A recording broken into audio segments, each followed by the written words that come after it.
വാപ്പൂട്ടിൽ എനിക്ക് ഇരിക്കാൻ വയ്യ. ഞാൻ നോമ്പും വെച്ചിട്ട് എനിക്ക് വയ്യേ. നിങ്ങക്ക് സർക്കസ് കാണണം പറഞ്ഞ നോമ്പ് കുറിച്ച് പറഞ്ഞ മക്ക് കൊഴിയണേ. വാപ്പൂട്ടിൽ ഇരിക്കാൻ വയ്യേ. ഇന്നലെ പോയി കണ്ടില്ലേ പൊന്നൂസെ സർക്കസ്? ഇന്നൊന്നും കാണണ്ട്. അത് ഒരേ തന്നെ അവര് കാട്ടണം. ഒന്നും എന്താ പൊന്നൂസേ നീ ഇങ്ങനെ നോമ്പരന്നിട്ട് വയ്യാതെ ക്ഷീണിച്ച് ഒരു ഭാഗത്ത് കിടക്കാൻ എന്നെ അയക്കുന്നില്ല ഈ മക്കള്. വേറെ എവിടേക്കല്ലാട്ടെ എന്റെ വീട്ടിന്റെ ഫ്രണ്ടിൽ, അതായത് റോട്ടില് ഫ്രണ്ടില് സർക്കസ് വന്നിട്ടുണ്ട്. അത് കാണണം എന്ന് പറഞ്ഞിട്ട് യാതൊരു തൊഴിലല്ല. ഇന്നലെ സമാധാനം കെടുത്തിട്ട് ഇന്നലെ കൊണ്ടുപോയി. ഇന്നും പോണെന്ന് പറയുന്നു. പൊന്നൂസ് നമ്മക്ക് വയ്യടി അവിടെ വന്നിരിക്കാന്. നമുക്ക് ഒരു ഭാഗത്ത് കിടക്കാൻ തോന്നാണ്. വീട്ടിലേക്ക് 10 മണി വരെ ഉണ്ട്. 10 മണി വരെ ഉമ്മ കാണുന്നു. നാളെ എഴുന്നേച്ചിട്ട് ഉപ്പാനെ വിളിച്ച് ഹോട്ടലിൽ കയറ്റി ഇവിടെ കൊണ്ടുവന്ന് കിടക്കാം.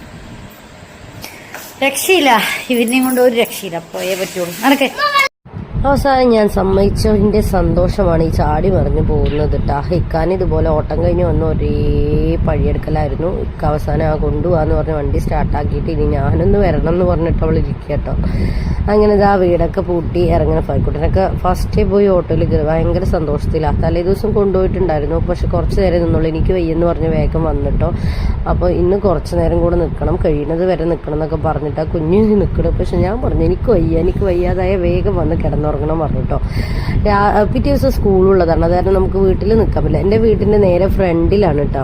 അപ്പോൾ അതുകൊണ്ടാണ് അവൾ പറഞ്ഞത് അവിടെ പോയി കിടന്നോ, ഉമ്മ കിടന്നോ എന്ന് പറയുന്നത്. അപ്പോൾ സന്തോഷം കണ്ടോ, വേഗം വണ്ടി വിട്, ഉമ്മാൻ്റെ മനസ്സ് മാറുന്നതാണ് പറഞ്ഞത് കേട്ടോ. അങ്ങനെ ഇതാ നമ്മളെത്തിയിട്ടുണ്ട്. ഇതാണ്ടോ വീട്ടിൻ്റെ ഫ്രണ്ടിലുള്ള തൊടി, നമ്മളങ്ങനെ കേട്ടോ പറയാം. അവിടെയാണ് സർക്കസ് എന്ന് പറഞ്ഞാൽ വലുതായിട്ട് ഇങ്ങനെ കാണിക്കലൊന്നുമില്ല. കൂടുതലും അവർ നല്ല ഡ്രസ്സൊക്കെ ഇട്ടിട്ട് ഓരോ സോങ് വെച്ചിട്ട് ഡാൻസ് കളിക്കലാണ് കേട്ടോ. പിന്നെ ഒരു ദിവസം ഉണ്ടായിരുന്നു എന്ന് പറയുന്നു, ട്യൂബ് ഉടയ്ക്കുക അങ്ങനെയുള്ള കാര്യങ്ങളൊക്കെ ഉണ്ടായിരുന്നു എന്ന് പറയുന്നു. അങ്ങനെ ഇതാ പോയി. അപ്പോൾ ഇന്നത്തെ കാലത്തും ഇങ്ങനെയുള്ള പരിപാടികളൊക്കെ നിങ്ങളുടെ നാട്ടിലും എവിടെയെങ്കിലും വന്നിട്ടുണ്ടെങ്കിൽ താഴെ ഒന്ന് കമൻറ്റ് ചെയ്യണേ, മറക്കല്ലേ.